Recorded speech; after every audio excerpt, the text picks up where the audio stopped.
Hello and welcome, ladies and gentlemen, scientists, NGO activists, politicians, and wherever you are looking and watching at your screen. Welcome to the 9th edition of the Climate Economics. And ladies and gentlemen, the wonderful thing is this time it's slightly different from all the others. Yes, we're talking English, and yes, it's a hybrid event. We are here in this pop-up studio in Berlin, and the messages, however, are going to be very similar to the messages that you've heard before. We're talking about the urgency of action. We're talking about the communication from scientists, from economists working in the climate field to the general public, and we're going to be discussing about it. We have main panelists already on the line. From Paris, Laurance Tubiana, and from Riyadh, Sieminski. They're going to be with us by Zoom, and everybody else in the digital arena where you can interact with us via Slido. That's going to be explained in a moment. And ladies and gentlemen, my name is Conny Schimmer. I'll be very happy to be with you once again, and there's a slight difference to other events because normally it would be Gernot Klepper to introduce and to greet you. This is going to be changed because he's going to be with us towards the end. Now, ladies and gentlemen, the question that we want to raise is, of course, very clear, but we want to talk about the origin of this public dialogue and the program associated with it first. So let me just give you a quick explanation. The German Ministry for Education and Research has a special funding measure called Economics of Climate Change, and it's already in the 2nd edition. Maybe we can go back to the chart again and have a quick look at that. BMBF sponsors 29 research projects that provide solution-oriented knowledge in the field of climate economics, and today we are, of course, moving in the field of international climate policy. And according to a German saying, it's not good just to do good, but you also need to talk about it, and therefore the dialogues are the exchange platform between science and practice on the new results of economic research and the current climate debate. So, of course, recently we are used to digital conferencing, and we will have an exchange with you, but we have also changed because recently we've had pre-summits, pre-debates for the big dialogue, and that's exactly what has happened this time. Last week, the two issues were the main issue when panelists got together, talked about it, of all different walks of life. We are going to have a listen-in on what happened then in a moment, and the two issues are, of course, the situation of low and middle-income countries with their climate policy potentials and options, and the second focus was on the transition of fossil fuel-rich countries and their potential transition. Now we are going to have a very quick look at the schedule. Mind you, seeing that you're with us now, you already know the schedule, so I don't actually have to say much about that. And before we hear the keynotes of Laurance Tubiana and Sieminski, ladies and gentlemen, before we go into the discussions, into the panel discussions and the discussions with you led by Christine, I'd like to welcome Dr. Horst Steg to the virtual stage on behalf of the ministry. He is actually working for the DLR Project Management Agency, and he's going to hold the welcome address. So, hi, please take it away. Thank you, dear Mrs. Schimmer, dear Mrs. Mack, dear Professor Tubiana, dear Mr. Sieminski, dear Professor Pittel, Professor Holz, Dr. Steckel, dear ladies and gentlemen. On behalf of the Federal Ministry of Education and Research, I'm pleased to welcome you to the Forum Climate Economics. This forum today, with its focus on international climate policy, is well chosen. We all know that we need international cooperation and governance to achieve the climate goals. This is why the new dynamic in international climate diplomacy is to be welcomed. In particular, we were all happy to see the USA back on the stage as an active player. Nevertheless, we would have liked to see more ambitious results from the recent G7 summit. Here, heads of state could not yet agree on a jointly fixed end to coal-fired power generation, for example. These are the challenges and questions of our funding priority, economics of climate change, and the funding priority deals with this question and challenges. In the current second phase of the program, in addition to the 29 research projects, the accompanying dialogue on the economics of climate change plays an essential role, as Mrs. Jimmoch pointed out.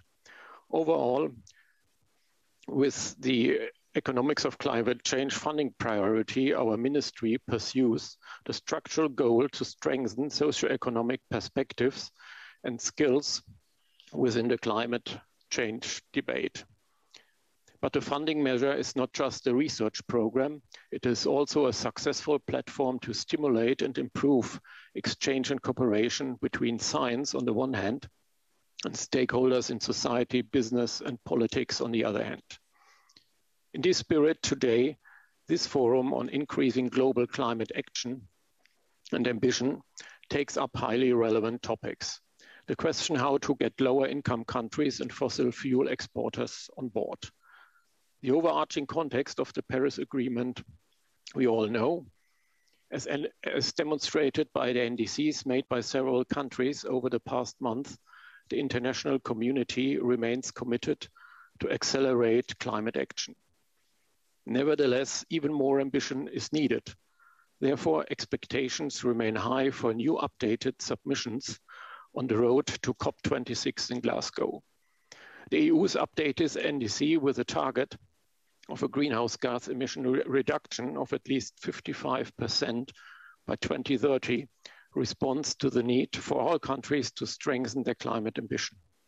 Furthermore, the EU wants to achieve a climate neutral Europe by 2050. This vision is underlined by the European Green Deal and anchored in the new European climate law. Moreover, to meet this objective, the European Commission has tabled a Fit for 55 proposal covering a wide range of policy areas such as renewables, energy efficiency, or a new architecture for effort sharing and emission trading. Here I want to stress these milestones would not have been achieved without broad climate economic expertise. Climate economic research will also be essential for the negotiations and decisions still to come. But we have to think and act not only in the national and European context, we will need an even broader global commitment and action. Thus, for our research policy, global engagement is critical for success in addressing climate change. Against this background, we are largely engaged in international research cooperation. In Southern and Western Africa, with regional science service centers on climate change and sustainable land management, we have helped to establish scientific structures, for example. Moreover, Germany, as a major industrial nation and an excellent science location in the field of climate research, is committed to build up cooperation actively to other international partners. With science telling us that the world needs to step up climate ambition, knowledge and understanding of the particular interests, needs and challenges faced by different country groups, as discussed today, will be crucial to reach global climate goals. In this respect, the Today Forum brings together actors from research and practice. I'm sure it will provide an impetus for stronger interaction between science and practitioner communities. Finally, I want to thank the coordination team at IFO Institute and EFE Kiel and MCC and DEW for the preparation of this forum, Mrs. Tubiana and Mr. Sieminski for their keynotes and taking part in the panel discussion, the project teams within the funding measure who contributed to the preparation of the background papers, and all participants joining us today. In this sense, I'm looking forward to a lively and fruitful exchange and stimulating discussion on a really highly relevant topic. Thank you very much. Dr. Steckel, thank you very much. From wherever you are connected to us, it could either be Bonn or Berlin, I would assume. And with that, I know that at least Christine is here live on stage with me in Berlin. Christine, you've got the first results. Yes. Thank you for participating. We've got already a few answers in, and we have a very strong cluster on Berlin, obviously, but also with Going English, we also extended our focus with having guests and participants in Kabul, in New Zealand, and on the Seychelles, and all over Germany, and a bit of Europe, like Oslo. So thank you for already participating, and keep it on, ask questions via the tool and Slido. We'll come back to it later. Thank you. And quite obviously, we're spanning the world. China and New Zealand are also there. Absolutely fascinating. Now, ladies and gentlemen, let's go towards our first keynote speaker. And just quickly remember, Dr. Steckel mentioned two things. We all know that we have to act if we want to achieve net zero by 2050. And we need to step up international ambition. As we have pointed out already, there are many facets to achieving the climate goals, and we need to do that in order to keep this planet a habitable habitat for humans and for biological beings as well. But there are going to be two aspects that we're going to concentrate on today, and one is the side centered around the questions of the situation of low and middle income countries and their climate policy potentials, and this is going to be our first issue now. The other is of the transition of fossil fuel-rich countries. How and why would they change, and what incentives are needed, and what they're thinking. And I remember when Saudi Arabia last year had the presidency of the G20, a new concept was born, a concept that had to do a lot with the second or other part of our discussion. The question is, how involved in climate policy and climate policy strategies are fossil fuel-rich countries, i.e. those that export oil, gas, coal, etc. The concept and the pathway that was introduced last year, around about the same time, from economists and politicians in Riyadh alike, was called circular carbon economy. And one of the founding fathers is now going to talk to us. He is Adam Sieminski, the president of the King Abdullah Petroleum Studies and Research Center, CAPSARC for short, former chair at the Center of Strategic and International Studies, and for 5 years he was also the administrator of the Energy Information Administration of the United States. Now I'm going to stop here because of course I could continue. Adam, please take it away and share with us the view of the fossil-rich countries.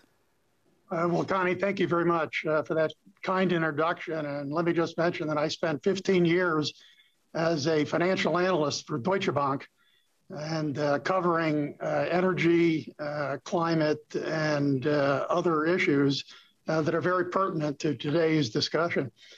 The topic of the discussion today is increasing global climate ambition. And the question is, how do we get lower income countries and fossil fuel exporters on board? Saudi Arabia is one of the largest oil exporter, one of the largest oil producers in the world, and has a very keen interest in looking at how to accomplish this very question. So let's go to the next slide. And first, let's talk about climate change. It's certainly accepted here as a very serious issue that has to be addressed. Everybody knows this. Temperatures have gone up. The scientific community has declared that we have to take aggressive action. And global leaders have pledged both at Paris and in other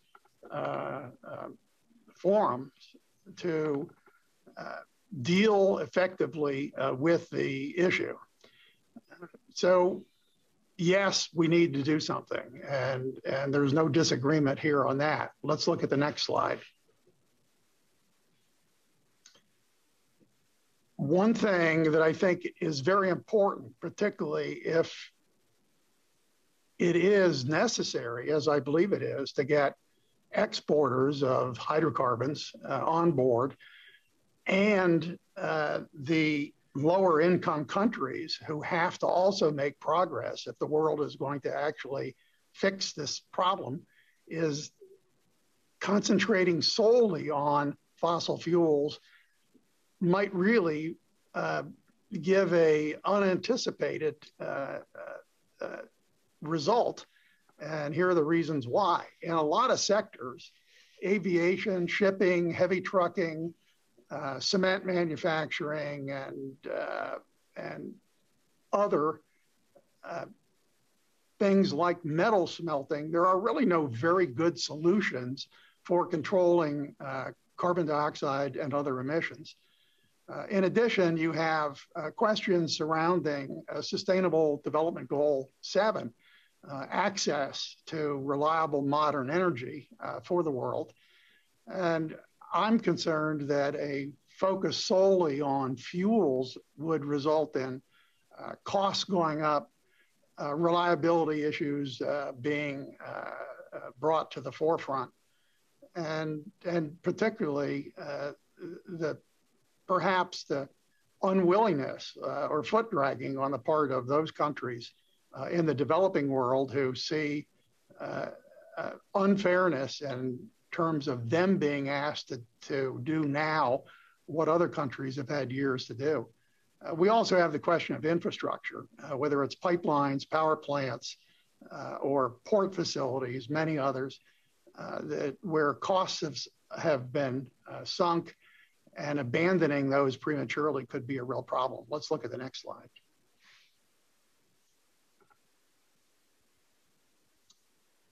Next slide, please. Thank you. So here's the, Connie, you mentioned the idea of the circular carbon economy, and it's really actually fairly simple.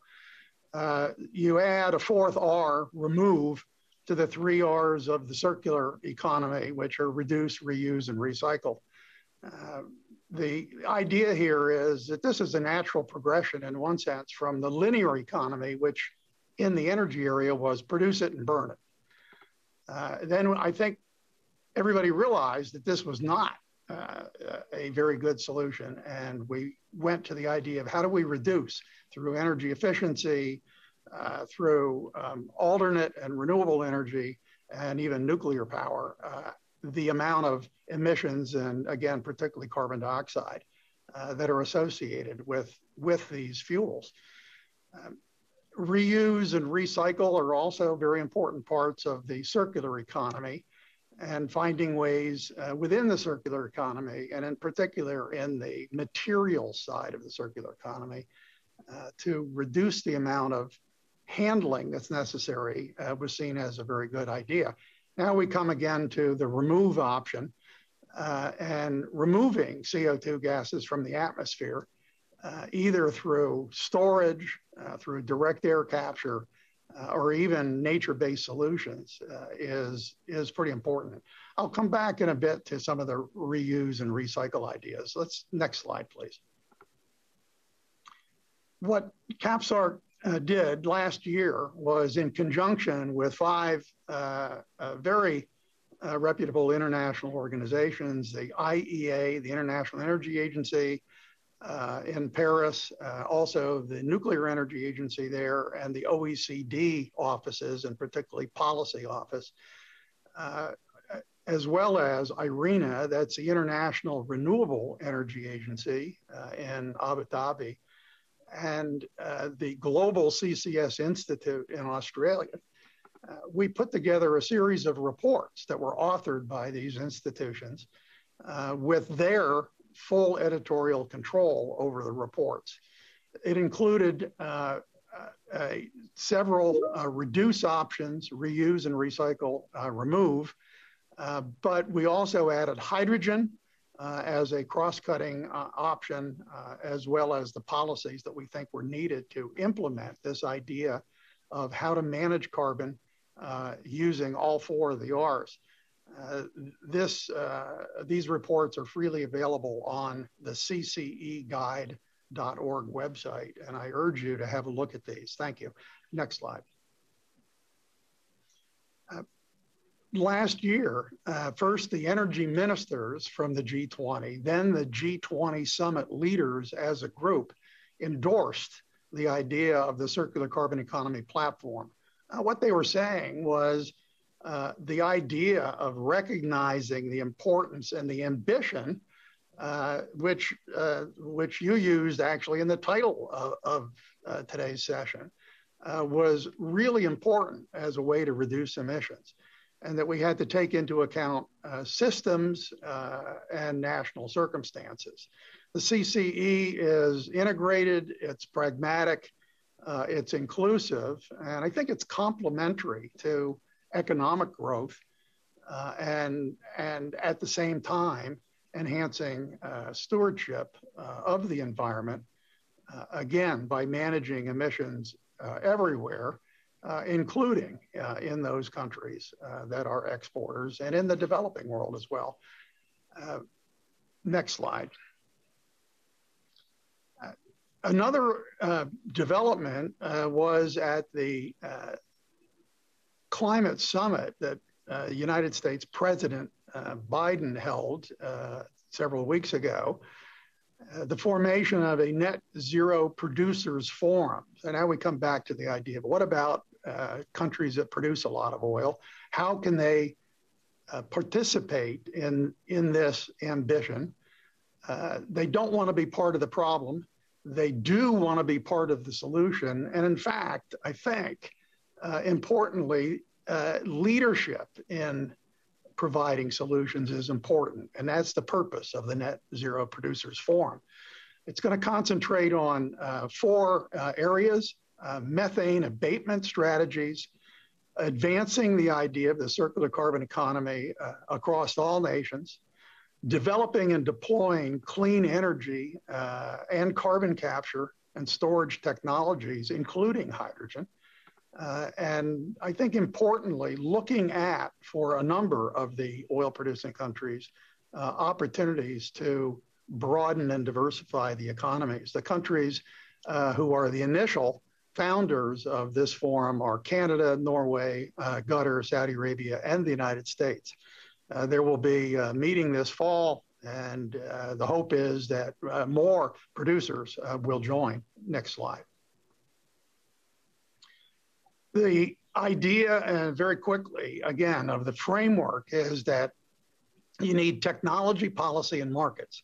The technologies for CCE have to be advanced. I think that's going to require R&D and pilot projects, and there are a number of these underway in Saudi Arabia.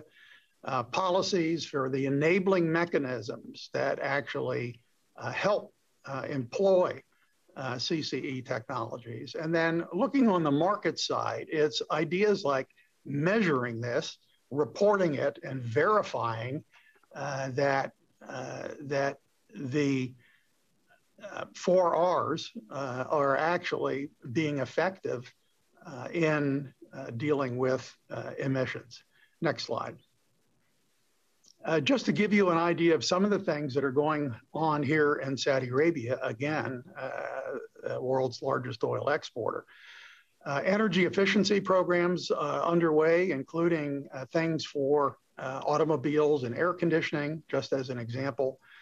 Displacing liquid fuels. A lot of oil is used to generate electricity, and there's an ambition in the kingdom to do half of that with renewables and the other half with natural gas at the end of the next 10 years.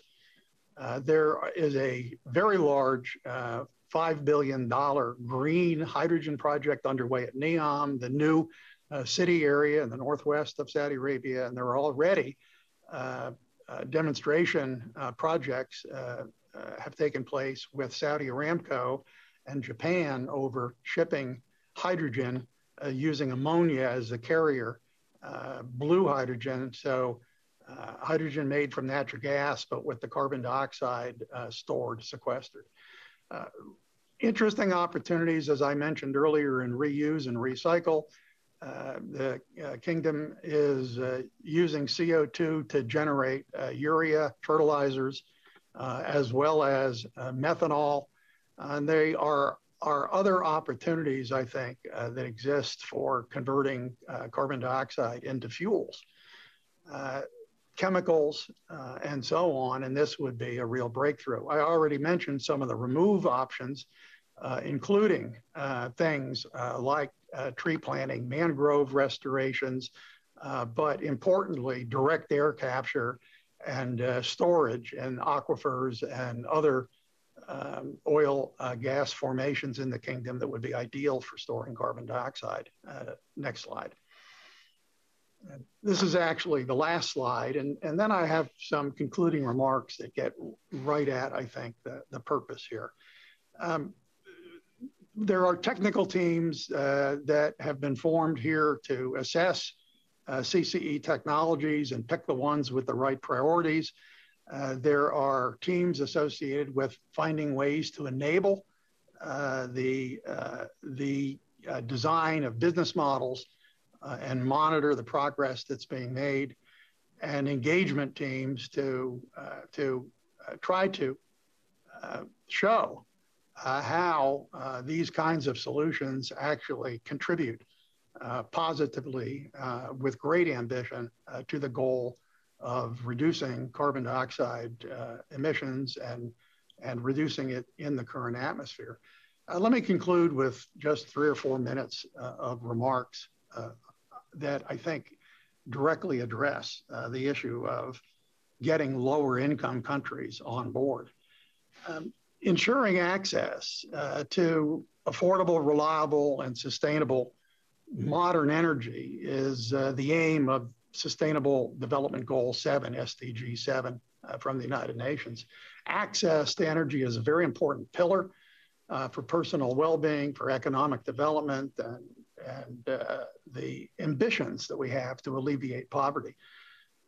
Populations are growing in industrial and emerging, and industry is growing in emerging markets and developing economies, the EMDEs, and scaling up energy is going to be required to meet that.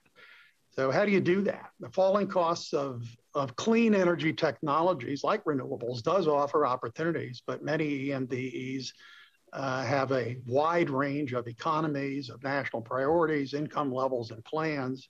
And one solution isn't necessarily going to suit all of these EMDEs. They do represent, by most forecasts, the largest growth in energy demand when you look out over the next 20 or 30 years. And policies that focus on how emissions from the EMDEs can be managed are really important. And it doesn't necessarily mean banning oil and gas. EMDEs are undertaking this energy transition that's underway from very different positions. Some have revenue from oil and gas. That's the, here in the Middle East and North Africa region in particular, also from Latin America. Some have widely different economic structures, like we see across Asia, for example. But in all of these countries, financing is a challenge, and the transition to cleaner energy will require capital. And a crucial aspect of the ability of the EMDEs to meet sustainable development goals. So at the same time, policies and regulatory structures are going to be very key factors that will drive this forward. Finding ways to mobilize capital and resources to invest in clean energy projects and meet sustainable energy goals is a critical component of climate ambitions. It may require a change in strategic thinking in the energy markets, business incentives and structures to accomplish this. And we're doing all of this in the midst of COVID-19, the pandemic, and the strains that has put on both the budgets and personnel in countries around the world. Well, so, where is this all leading? Many governments are pushing. Financial regulators and investors are doing the same thing to incorporate sustainability measures in financial decision-making. But so far, we don't really have a globally harmonized reference point for defining and then accounting on reporting sustainability And this is something that needs to be done, and it needs to be put on a high priority list. Coming back to the exclusive focus on fossil fuels as the answer, there are, I think, opportunities to manage emissions and still use fossil fuels in those countries where it's important for their growth or their economy. And we don't want to inadvertently slow the momentum that's underway to deal with emissions by making a choice of pathways that are not going to suit everybody. Just a quick example, in the power sector, the potential to reduce emissions is huge. Space cooling, it's 44 degrees right now here in Riyadh, and air conditioning is critical. This is going to be a rapidly growing source of energy demand over the course of the next 10 years around the world, and in the EMDEs in particular. This has very important implications for the electricity sector, and we really want to get this right. Electricity demand and the need for networks could double easily by 2030, and in some of the more aggressive net zero scenarios, it could quadruple. This involves a huge challenge that's going to require many energy companies, including those in the fossil fuel business, to contribute positively to how to fix this. Finally, and in conclusion, decision makers need to look carefully at the challenges that are being presented by climate goals. They need to emphasize solutions that are holistic and pragmatic. They should focus on fugitive emissions. Emissions are the problem, not carbon. And they should encourage pathways that offer a broader opportunity for everybody to join in. I think that countries want to do something. I know this is true in Saudi Arabia, and Saudi Arabia would like to lead and find ways to credibly address this very serious climate issue that does need action and needs global attention. Thank you very much, and I look forward to the rest of the session and the questions. As you know, Adam, as we talked beforehand, it's going to be a sort of a mixed bunch. I now have the chance to have one quick question to you for one quick answer. You have already sort of covered the other side, i.e. the countries that are not imbued with a lot of, let's call it fossil fuel, or as you call it, hydrocarbon. Let's forget about the actual notion, but the point we're talking about is when you also mentioned the new, let me call it, club that was born at the initiative of the Biden summit. There were the sort of, let me say, the usual suspects. But if you look at a country like Iran, for example, 90% of its income are derived from oil. 45% of that is being used in order to pay everybody that needs to be paid out of it in the state service. So a country like that was, and that came about in the year of COVID-19, of course, during the pandemic, when suddenly the demand for oil wasn't there. That might just be sort of something we're heading for in the next couple of years, the demand for oil decreasing. So how could countries like that react? Well, I think that actually is something that is going to be addressed as we get out into the working groups that will be associated with the Net Zero Producers Forum. I believe that additional countries will join, and it'll be many countries, I think, that are both producers and exporters. It's important, I think, to have a small core group of countries that get things started. That's how things usually work, but then broaden the base and incorporate more countries. Connie, I think that the question of what's going to happen to oil demand over the next 10 years is really not settled yet. There have been forecasts suggesting that the quick transition to renewable energy and others will rapidly decrease the demand for oil. But the International Energy Agency just came out literally just a few days ago and raised their forecasts for what oil demand looks like at the end of this year and into 2022. The recovery from the pandemic is underway, and oil demand by the end of 2022 is likely to be higher than it was in 2019.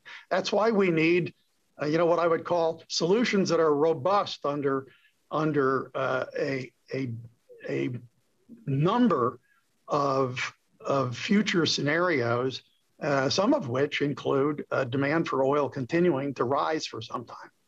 Lovely. Thank you very much, Adam. And of course, I'm quite sure that we're going to go into a bit more discussions, not just with me, of course, but with everybody who's online, filtered through Christine's question. Thank you very much for your input and for your thoughts. And on the way to Laurance Tubiana, I would just sort of like to point out that, of course, some climate advocates see the response and responsibility shown in the field of vaccination, i.e. COVID-19, more or less as a metaphor for the larger climate issue. So failure to muster a strong response to COVID-19 could send a signal to developing countries that wealthy nations will leave them high and dry as the impacts of climate change start to mount. So many believe that could hamper the motivation to take on mitigation efforts in the developing world just at the time when we need their attention and maybe their motivation to look at new options. So this is the question that is happening in the political arena, and now we're sort of going to concentrate a little bit more on the economic arguments. And one of the leading European voices in the climate arena, Laurance Tubiana, is the CEO of the European Climate Foundation. She is the chair of the board of governors at the French Development Agency, and she's a professor of sciences pro at in Paris. And I could say so many more things. Maybe the one last thing one should know, if one doesn't know you already, Laurance, is that you've been the climate change ambassador and special representative for COP21, which of course was the one paving the way for the Paris Agreement a little bit later. So Laurance, we're very happy that you look at the low and medium sized countries and look at potential change there. Laurance, are you still muted? I was muted. Sorry. No worries. So thank you for the invitation, and of course, listening to Adam, a number of things where I think I would be happy to build up later on.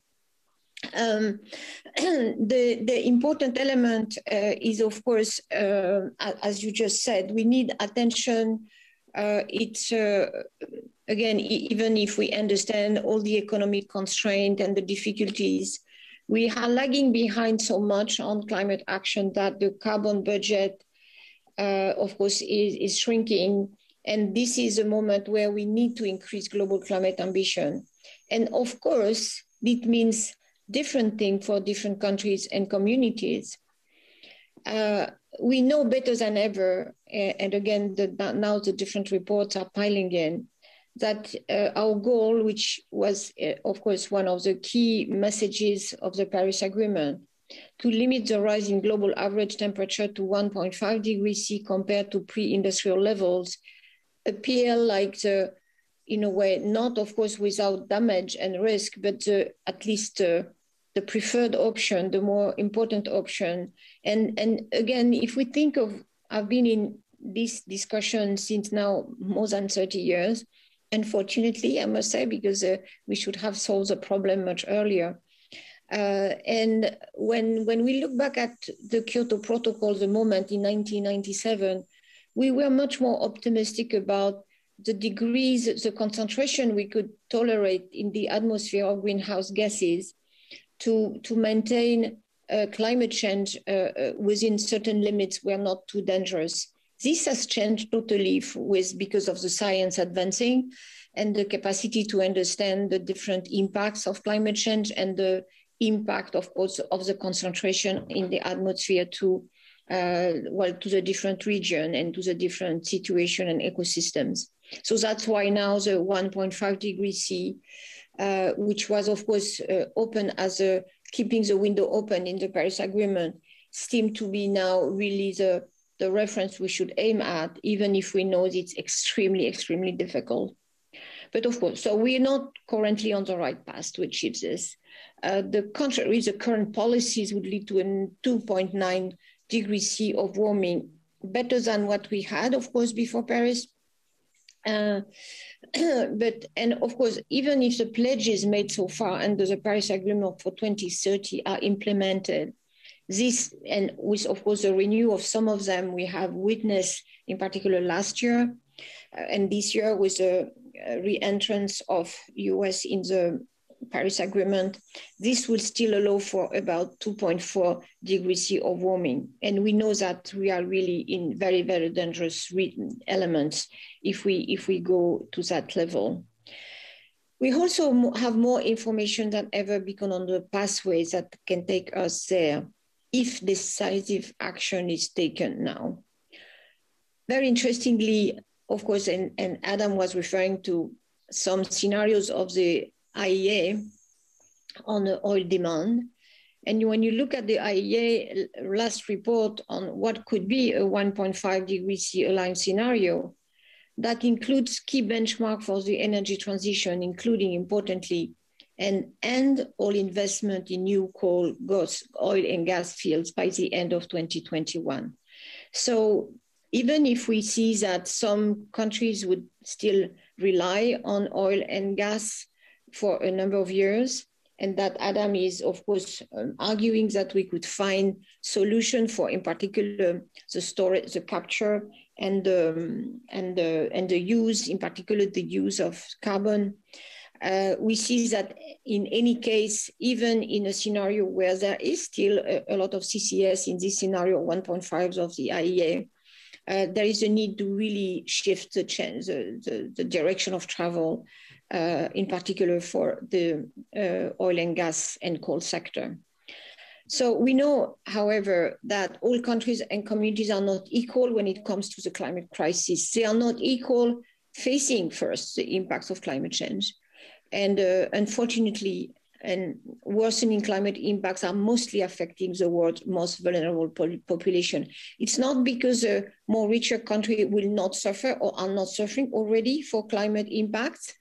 And again, the G20 economies, the more powerful economies, are already seeing, of course, high damages. Look again, for example, at what is happening in California, or even in India about all this, and China on many regions. So all countries, United States, Europe, Japan and others, and of course, other G20 countries are affected already, but the impact is worse for the most vulnerable countries. Could push more than 100 million people in developing countries below the poverty line by 2030. And of course, this combined with the COVID crisis we have mentioned earlier. Of course, their responsibility is not the same. The US, for instance, is responsible for 25% of historical CO2 emissions, the EU for 22%, and China for around 13%, when the African continent as a whole is responsible for just 3% of those emissions. Importantly, they do not have the same means, financial or technical, to put policies in place that can jointly address countries' development goals and align with the overarching climate ambition needed at the global level. The COVID-19 pandemic has only made this worse, with vulnerable countries already heavily impacted by climate change, crippling under increasing debt, and continuing to see their revenue plummeting while they struggle to protect their people. Economies have so far spent about 24% of GDP on average on support measures during the pandemic. Well, of course, the more richer economy, compared to the developed one, compared to 6% in emerging markets and 2% in low-income countries. Countries that are most able to do so, mainly major economies in the global south, but also other major emitters, need to lead the way to increase global ambition on climate. And again, the club that was mentioned by the G7 by Joe Biden could be, of course, a response to that. But at the same time, I'm afraid that for the moment, even if there are some ambition shown by some members of this club, we are still, most of them are lagging behind, whether in ambition or precision or really on concrete action in the short term. So that's why these countries, of course, the developed countries and the major economy in the global south should also support the need of vulnerable countries and communities. What is needed to support developing countries to increase global climate ambition? Of course, I was asked to speak today about what is needed to support developing countries to increase global climate ambition. And there have been several roundtables on this topic also. And of course, certainly happy to hear now the different inputs that were presented. But the answer in short and from an international perspective is really solidarity. A true demonstration of international solidarity to support lower and middle income countries now. You refer as at the beginning that the COVID, in a way, the element to address the COVID crisis is a centerpiece of expression of solidarity that if it doesn't met, is not there, could really keep the momentum and the capacity to address the global climate ambition totally impossible to reach.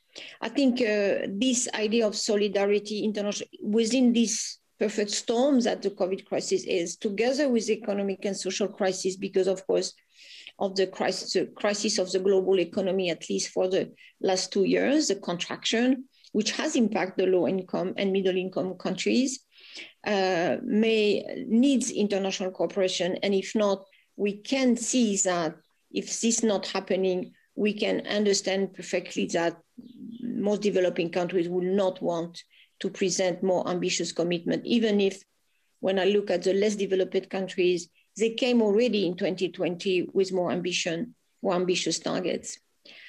As they face the interlinking challenge of pandemic, climate change, liquidity issue, and much needed investment to build health, social, economic, and climate resilience, many poorer countries will only be able to meet ambitious 1.5 compatible pathways with significant support from developed countries. And we have been listening to that now in the last G7 meeting. I don't know what will happen in G20, but the current support from richer countries is severely lacking. The climate finance in particular, at the recent leaders meeting, G7 only restated a commitment to meet their overdue promise to developing countries to deliver 1 billion a year in climate finance by 2020. I understand that 2021 may be a more positive year at the end, but only Canada and Germany announced climate finance increases. Germany from 4 to 6 billion and Canada doubling to around 1 billion per year. And we are waiting for other countries, in particular the US commitment. We know that much more is required to meet developing countries' needs. Measures to increase fiscal space are also urgent to unlock climate action this year within all possible fora, not of course limited to COP26, which is not finally the principal element of this to address the short-term recovery liquidity crisis, but also shape longer-term solution to open fiscal space for developing countries in order to provide them with long-term investment capacity to implement their NDCs. This financial support is also needed more generally to support a green and equitable recovery in developing countries in line with enhanced climate action. In particular, replenishing of MDBs, multilateral development banks, and IFIs, international financial institution, and a mandate for them to fully align with the Paris Agreement. This is very important. This could allow us to reach much more easily the 100 billion in 2021 and increase that further on. And it could be, I will come back to this point later on, is the capacity to attract private capital, which of course is needed and much needed to finance these pathways to have a clean and green energy and access to energy in low and middle income countries. To attract this finance capital, we need public finance to share the risk. And this is a message that, of course, is coming from many developing countries. When we talk about the private financing being, of course, the resource to their own development, with this slogan we have to shift $1 trillion of international finance to green economy, they just say that they don't have access to that because of the cost of capital for them. Vaccine is a very, as I mentioned, very important element.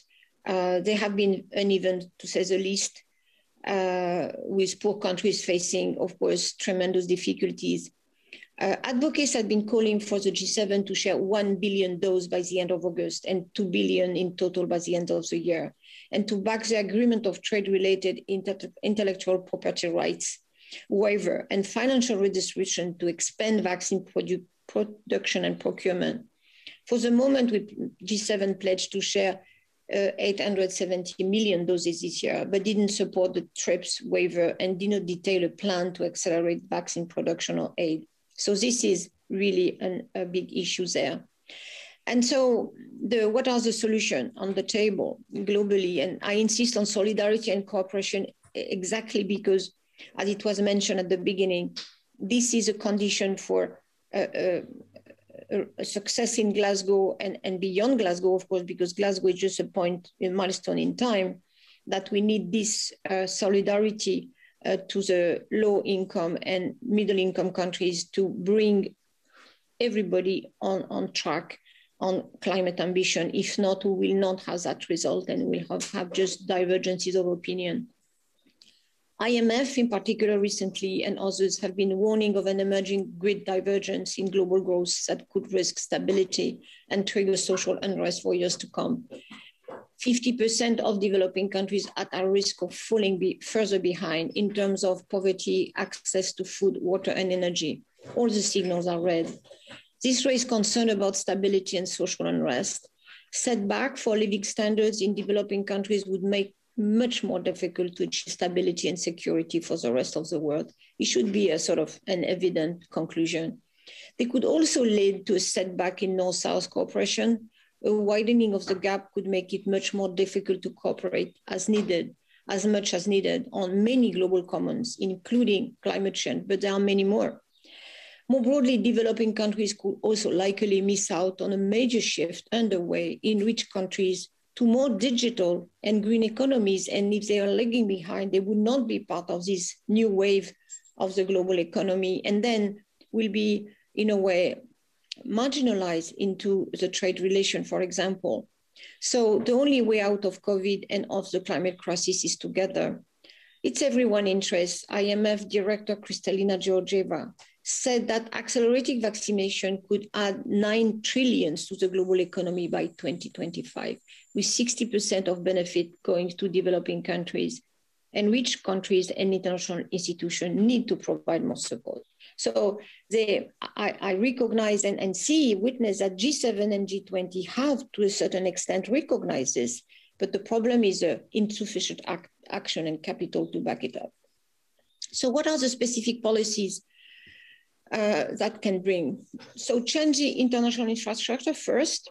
So short-term measures to provide immediate relief.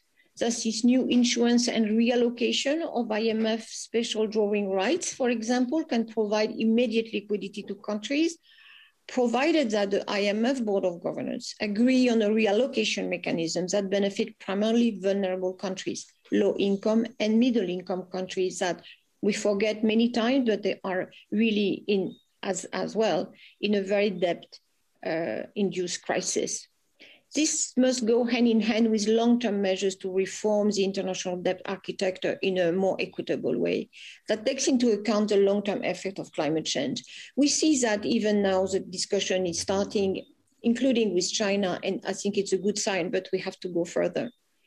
IMF, through a modernization of its role, can set the right conditions for a green and equitable recovery by asking countries to increase transparency on their public spending targeted towards green recovery, revising the surveillance tools, including on debt, to integrate these new findings of fiscal multiplier and of green investment. We need that information for IMF to give confidence to government that it's really a good investment to go to green development. National and multilateral development banks, as well as international climate funds, if well capitalized, can ensure immediate support for the green, inclusive and just recovery in countries with limited fiscal capacity. Most of them are waiting for a clear mandate to go there. And that's very important, speaking with this public, I'm just exchanging with, that this message got through, that the treasuries of this world who are sitting at the board of this institution give a clear mandate to this institution now. And that go hand in hand with the full alignment of their operation with the Paris Agreement by 2022. We need a new debt architecture. The countries, the climate vulnerable countries, are the countries that are more exposed to debt risk, although they should be provided with long-term financial means to invest in climate change and adaptation mitigation. You know, it's a classical problem that affects these very vulnerable countries. Extreme weather events, they invest in their infrastructure. Extreme weather events destroy the infrastructure even much before they are able to repay the debt they have contracted to build them in. So there is a vicious circle there that if you cannot break it, they cannot at the same time build the infrastructure and in a way have a reasonable financial horizon that they can really invest in their country in a world where the extreme weather will have an impact in unfortunately a growing way. So we need reassessment of debt sustainability criteria with, of course, in light of the positive multiplier of green investment. We need efforts to use debt instrument linked to performance, which could support greater climate and nature ambition, linked to SDGs, as was mentioned by Adam, fossil fuel subsidy reform, etc. We need debt moratorium triggered by natural disaster and automatic standstill fixture in debt instrument. So IMF could integrate climate change in annual country economic assessment, that's Article 4, or the financial sector assessment program, FSAP. Support initiatives such as the V20 IMF Joint Action Agenda. It's a very interesting initiative, and because that allows for systemic and universal integration of climate risks, both physical, climate, and transition, to unlock special financial initiative designed to help vulnerable countries. Then the second element is supporting policies that address developing countries' needs. Well, most often vulnerable countries are told they have not been clear about what they need or what they want. However, the demands are clear. Climate finance, for instance, continue to play a top priority for vulnerable countries. And we see there asking for particular project and earmark support for adaptation and support for loss and damage. Vulnerable countries have put forward several initiatives led by them, which richer countries can help support. African Adaptation Initiative, for example, the LDC Initiative for Effective Adaptation and Resilience, but as well support mitigation initiative helping strengthen that resilience, in particular, the Renewable Energy and Energy Efficiency Initiative from LDCs or the Island Renewable Energy Initiative. So V20 initiated accelerated financial mechanism for maximum resilience and 100% renewable energy. And that's really, this many instruments together with a national instrument, which need more institutional support, of course, knowing that the fiscal space is reduced, the tax reform is of course limited because of this, and of course the debt management and the capacity to attract investors at a reasonable cost is depending on all these solidarities. That's why I insisted so much on that element, because again, shifting the trillions to these developing countries would not be possible if there's not a solidarity and sharing the risk for investment in this region. If not, we'll have this great divergence increasing. Thank you very much. Lovely. Thank you very much. Because we just wanted to have a tiny quick question before we go on, and then the big panel discussion is going to happen later. Laurence, you mentioned the question of finance quite a number of times, and we know that we need to shift the trillions in order to actually get the effect that you've been talking about. We know that there are green bonds, there's green taxonomy, and not just pertaining to Europe or China, but it is developing in some of the countries of the South. So how would one convince investors to actually stock up and not just sort of stick at the 4% of that enormous amount of money that is floating around? So probably two elements.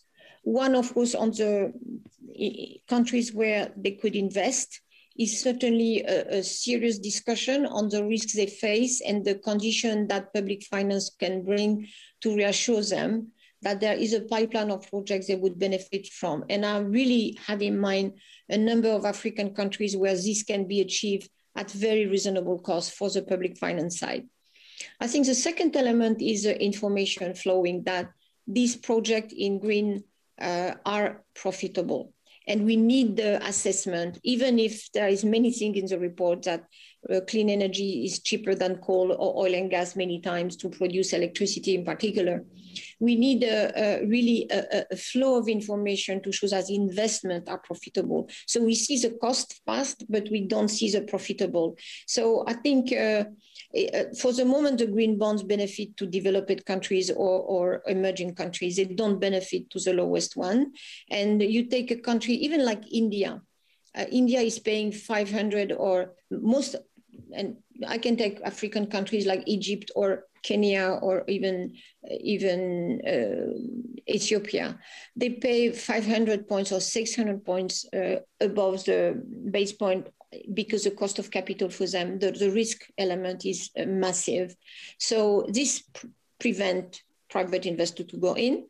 So this is a result of this. So we need special arrangement to lower this cost of capital. And I think then the investment could flow much better.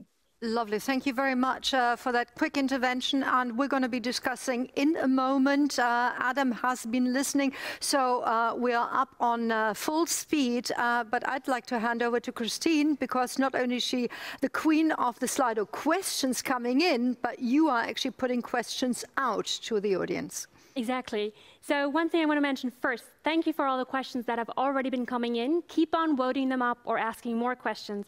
But right now, we have a question for you, which will just turn up on the right hand of the screen. And we would like to know which of the 4 broad topics we're discussing today you're most interested in, so we can focus a bit. We've got, so choose them and rank them by dragging and dropping. We have resource constraints. We have 4 things. We have strengthening government capacities, removing access to funding, economic diversification, integration of development into international frameworks. So which ones do you like best? And we'll try to pay respect to this prioritization and look at the results later. And the results will come just after the break. And we're going to give all of you a 7-minute breather to grab that cup of coffee, then come back, and then we're going to continue with deep dive discussions and also with the reports back from the 2 workshops that preceded this dialogue. So enjoy your 7 minutes breather and then be back in a moment. Till then. Hello and welcome back, ladies and gentlemen. We are still with our now starting panel discussions on the increasing global climate ambition, and maybe I should replace the word ambition with action, or the pathway to action. Before we get started with the reporting back of the breakout sessions that happened before this dialogue, we left you with a question, with a request before the break, and that is why I hand over to Christine.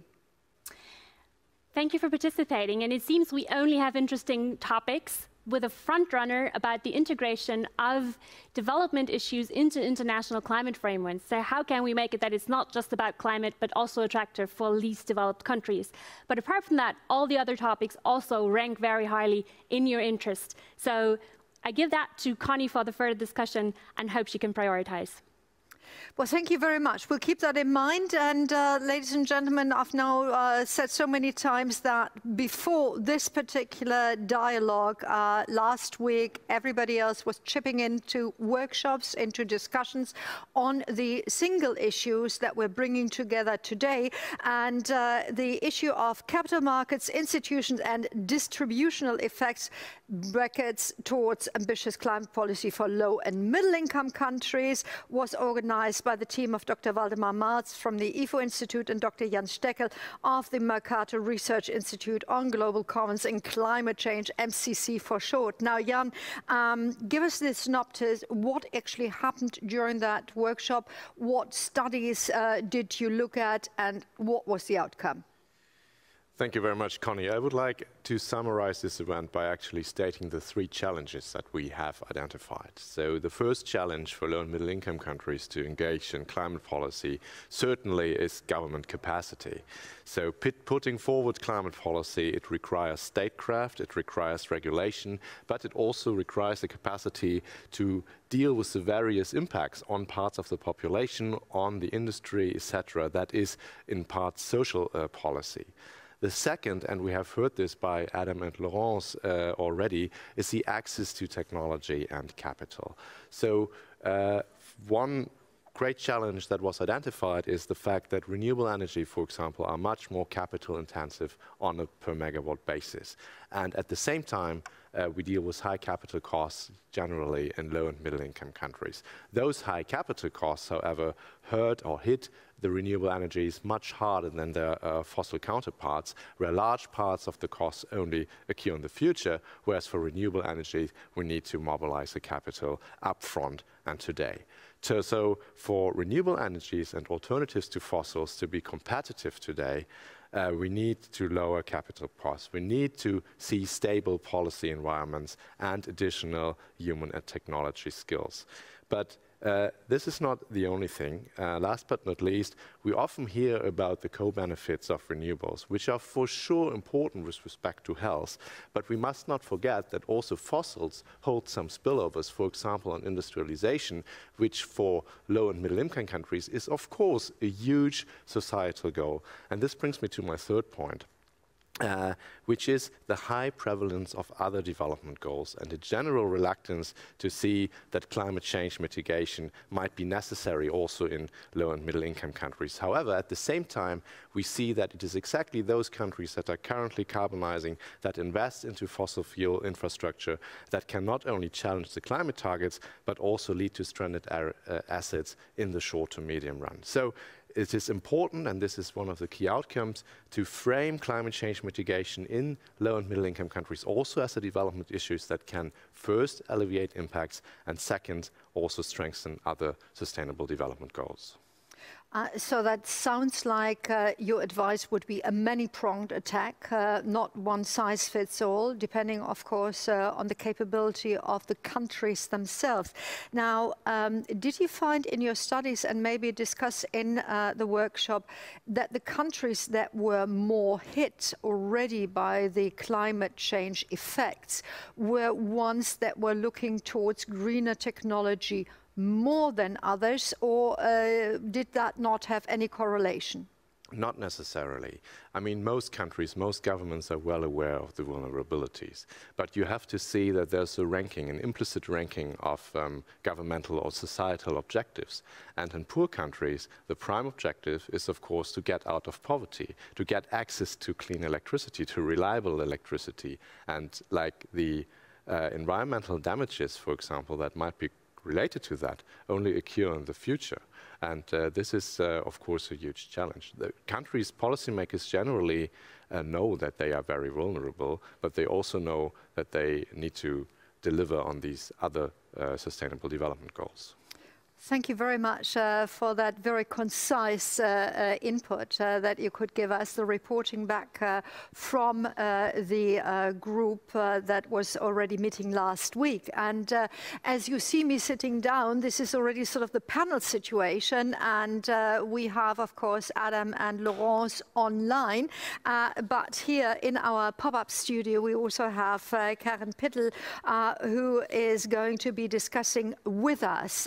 Now, Karen, when you heard that, with a focus on low and middle income countries, one of the main focuses of your work is sort of looking at what the EU does.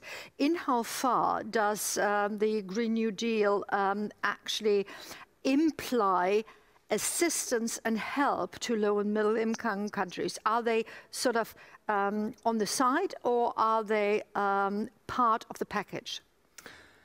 One has to say, so far they're more on the side than really part of the package. Some of the policies that are going to be implemented through the EU Green Deal, for example, the carbon border adjustment mechanisms, the EU taxonomy, have a lot of potential actually to be detrimental to development to low and middle income countries. Let's take, for example, the carbon border adjustment mechanism. Basically, countries have to report, they have to monitor how much CO2 is in the products that they actually produce. Now, there you have the first problem. These facilities have to be built up, even in developed countries, but for developing countries, it's a much harder issue. Then also, many of them are still producing much more carbon intensive. So potentially, these issues could actually kind of force them out of the European market in the future. So one has really to be careful how to design these policies, for example, with exemption rules for low and middle income countries, but at the same time, allowing only for a certain time period for them until they have to adhere to the rules. So sunset clauses that deter the wrong carbon intensive investment in the long term. So for carbon leakage purposes, for example, kind of circumventing the carbon border adjustment mechanism. But on the other hand, set the right incentives to invest. And these investments are just really crucial for poor countries. Yes, I think it was 75% basically stated in their NDCs, they need financial assistance. Thank you. My question goes, of course, to both Laurence and Adam. If we take the three aspects, the aspects to technologies and capital, the governmental capacity, and the high prevalence of other development goals, and general reluctance to see that climate mitigations might be necessary, could you just give a quick commentary on that? And ladies and gentlemen out there, if you've seen Laurence big sort of filling the whole picture and then in a small sort of in a black box, that's just due to capacity of the line, nothing to do with our choice. Laurence, would you like to take it away first, and then we'll have Adam respond? Thank you. All elements are important, and Karen was right in saying if we manage well the policy of the Green Deal, the trade elements could be an incentive to decarbonize and not just a barrier to development. So I think that's a very, very important point, and I thank her to have mentioned that. I do think that it's a matter of planning, and that giving the capacity, and that, of course, the statecraft capacity, that seems to me very important, and not only the state, but of course all the intermediate bodies that can plan for the economy, because this apparent trade-off can be managed over time, and sometimes are not really trade-offs between the different SDGs. So I would say that the planning the pathway with a very huge priority on social justice, and again, looking at the time frame where you can progressively decarbonize the economy and particularly not invest in the wrong sectors, should be the place of dialogue between private investor, international public finance, and the government. So, in a way, we could overcome these trade-offs and manage them over time. Thank you very much, Adam. Your first tummy feeling. What's your take? Well, I agree completely with Laurence that finding investment options for emerging market and developing economies is critically important. It was also mentioned that we needed stable policy environments. And I thought it was interesting that the one answer to the question just posed minutes ago was providing capacity building for the governments in the emerging economies. I think this is critical in order to create the opportunity set for investment to take place and lower the risk that investors might have associated with making investments.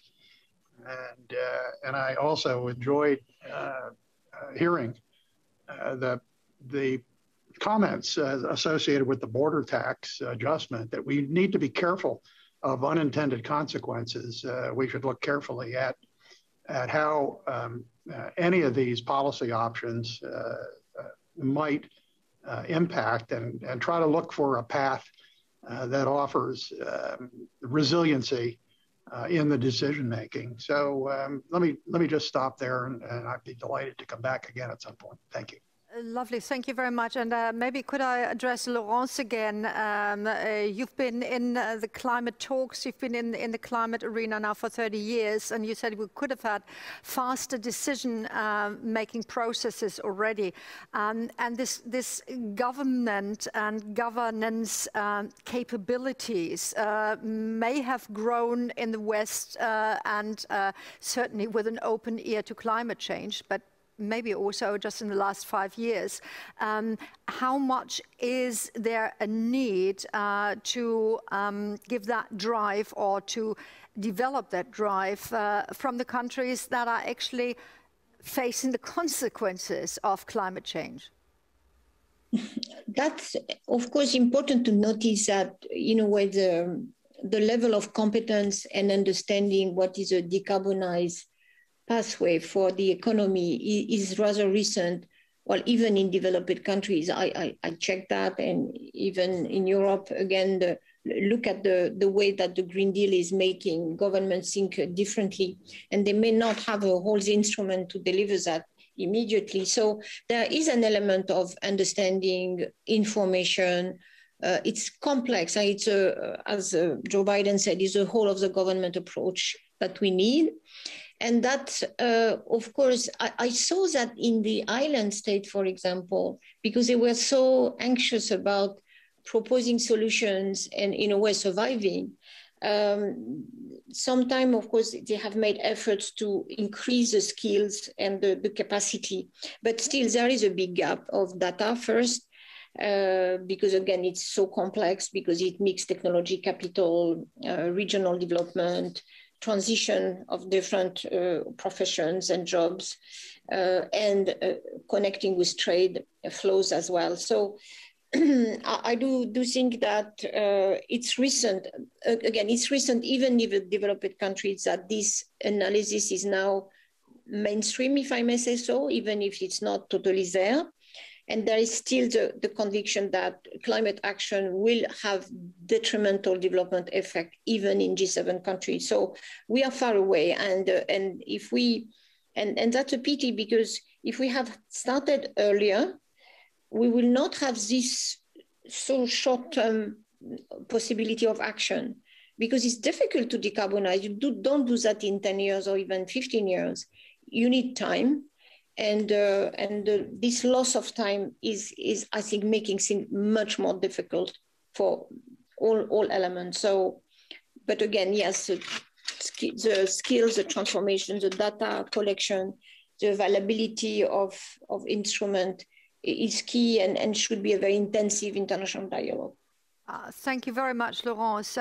Bringing Karen again, you were nodding heftily when Laurence says it does take time, and yes, you actually need to work hard on it. From an economic point of view, from an advisory point of view, are there any sort of takeaways from what you've seen and from the debate that we are sort of leading in Europe and in China, because there is a debate going on in China, that could be transferred in the concepts to countries of the South? I was mainly nodding because I agree completely with the complexity issue on the capacity building and institutional building in developing countries. I think it sounds easy. Just go down there, teach them what to do. No. And there we have the problem already. I mean, this is kind of like colonial style. We know better, and of course it won't work. And heavily heterogeneous countries with respect to the style of institutions, the culture of institutions, and how you change the culture. And it's not just necessary to change one or two people. They come back and they're in the same environment. But you really need to take time. You have to have a long-term, not only financial investment, but also investment in changing cultures, and have to be interactive, inclusive. You can't just go there and change things. So that was what I was nodding about. I'm not sure about the China question and Europe question with respect to carbon neutrality. That is basically a goal now in many countries. It's in the US, it's in Europe, it's in China, all around 250, and 100 countries around the world, according to the 100 10 countries or even more have climate neutrality goals. But the problem is, in all of these countries, we have the goals, but we don't know the way. So even in the developed countries. So not that easy to just say, okay, we're copying whatever China, Europe, or the US are doing. Adam, the country in which you live and work seems to be sort of forward-thinking, and there is a clear pathway laid out for the future, not just based on carbon, but also green technologies are being applied, new capabilities are being foreseen and created for the future. Let's take this sort of ideal city of the future, NEOM. I mean, whether you like it or not, it's just sort of like, you know, this is a future. How much of that kind of thinking and developing of ideas can be transferred easily or not easily into the thinking in other countries? How much of instigation can you share? Well, that's a really great question, Connie, and I think that probably, you know, I'm kind of consider myself more of an engineer and administrator. I think that convincing other countries to get on the right pathway is one that's more for the diplomats. But I think that it's important to address part of what you said. One way to bring people on board, I think, is to say, you know, whatever solution works for you, we can probably find some way to accommodate it. And to me, that's not only is that pragmatic and holistic, but it's diplomatic as well, and has a much greater chance, I think, of success. One of the questions that came through the application that I saw was, well, why would we even consider these other options when we know that the reduce options have been successful?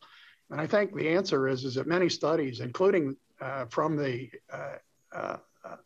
International Energy Agency and others, have shown that carbon capture, utilization, and storage is going to be absolutely critical to meeting the 1.5 degree goal.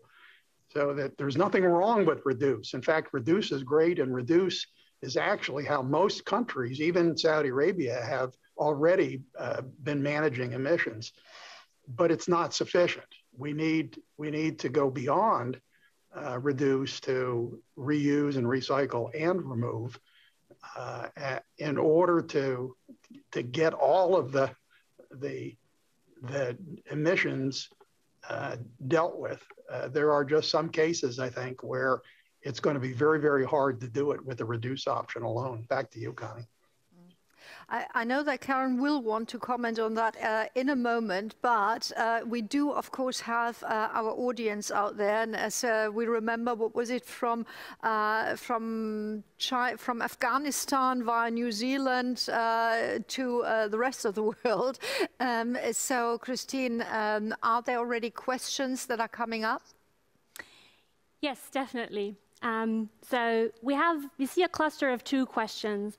One is very much related towards or addressed to Adam Sieminski. It's a little more critical questions about why should we invest in carbon capture and storage of related to fossil fuels if the overall debate about removal of CO2 is more shifting towards residual emissions and not keep going with the old infrastructure and create more stranded assets. Also, when renewables are already competitive in the market. So people mention resource constraints on energy, what is the actual capture efficiency, and also what is the storage capacity limitations. Adam has already answered these in the chat, but I think it would also be great to hear from him. But in addition, I also have a question to Laurance Tubiana, who has talked a lot about the trillions we should actually mobilize for developing countries, but are these countries actually able to take up these funds and make use of them to reduce their emission and gain economic development? I think our audience would really like to hear these 2 broad sets of questions addressed. And then we'll look again at the questions, and I'm glad if new ones will come in. Thank you. Back to Connie. Yeah, maybe we'll just sort of hand over the 2 questions very briefly to Laurence and Adam. Laurence? You kindly muted yourself, but... Sorry. Sorry. So are the countries, the governments able to present a reasonable pipeline of project and absorb this capacity? Of course, it's a very contextualized question, and I cannot repeat what Karen said very, very rightly. The countries has to develop their own plans. You cannot just come with foreign ideas and say this is a solution. So the first is, in some countries there is this capacity, in some it's of course less the case, so it's different.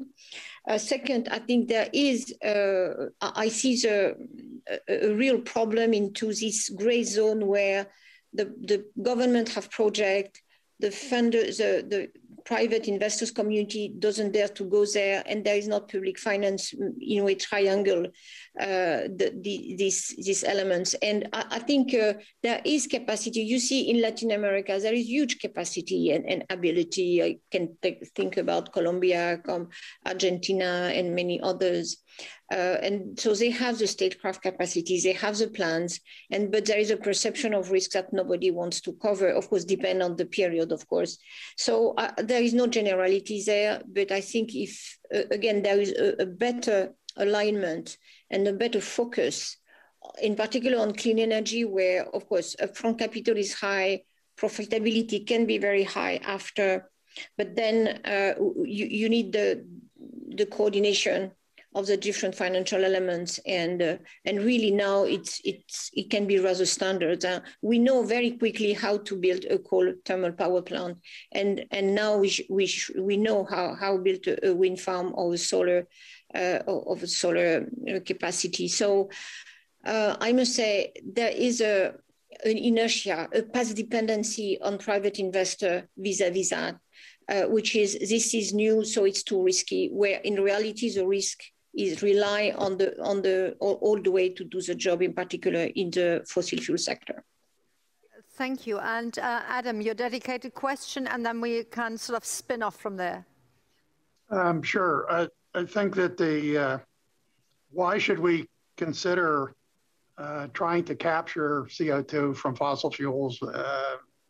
Aren't there better options, renewables? First, renewables generally, certainly wind and solar, give you electricity.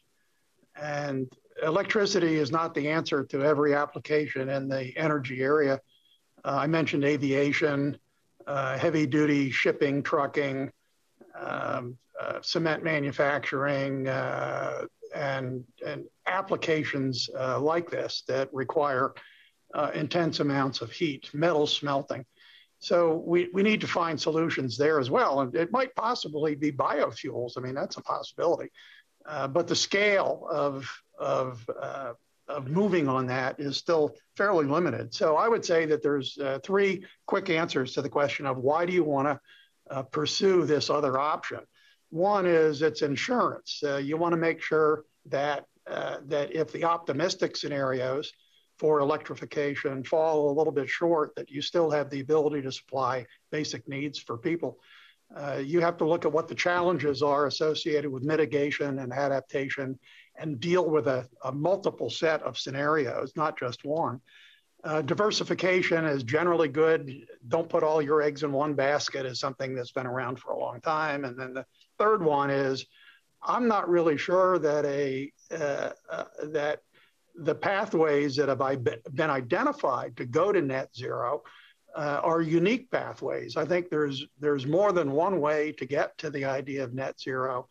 And it's very possible that scenarios that include using fossil fuels, using hydrocarbons, but dealing effectively with and managing the emissions may actually be a less expensive way of getting to net zero. Net zero is the goal, in my view, not banning fossil fuels. I think we're all in agreement. As long as we get there, I think everybody's won. Very quickly, and that's why I said I am absolutely in agreement with what Laurence said about we need to find ways to get investment tools into the hands of the countries who are in need of these fuels, and we need to find ways through regulatory and financial means to promote clean energy technologies across the board. This is just, it's absolutely critical, and we just need to get on with that. Thank you so much. There's just one sort of quick response as I turn over to Karen, who can comment on both.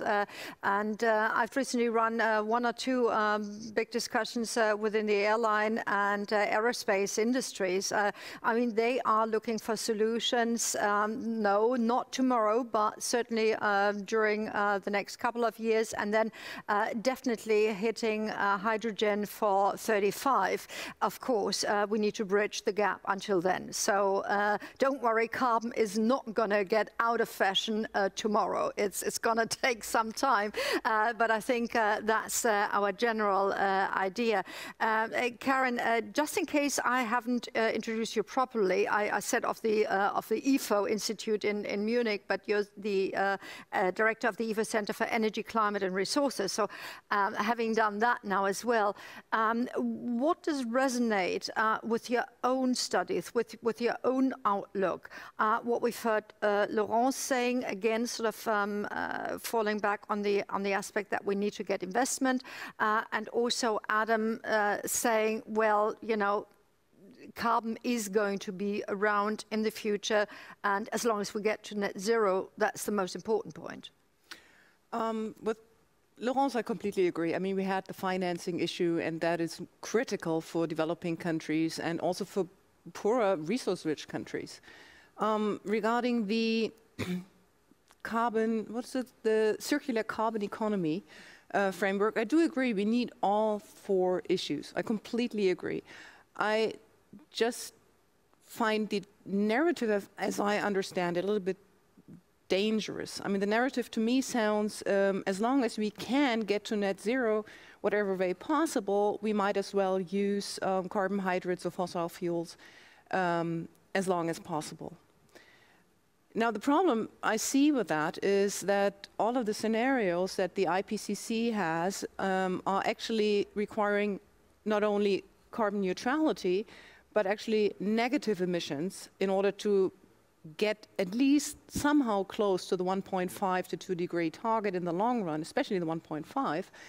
Now, if we use the carbon capture and capture storage facilities and also the carbon sinks to just compensate for slightly reduced use of fossil fuels, but do not use them, not have them available for negative emissions in the future, that is problematic. And also the potentials of how much I actually have with respect to these sinks and storage capacities, they're very uncertain. The costs are very uncertain. There's a lot of side effects.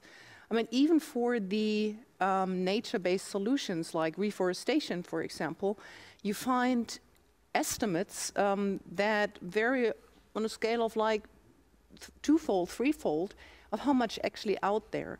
So relying on that and thinking, okay, we can not only reach carbon neutrality, but also, or climate neutrality, but also climate stability, requiring negative emissions in the long run, I find that narrative really dangerous. Okay.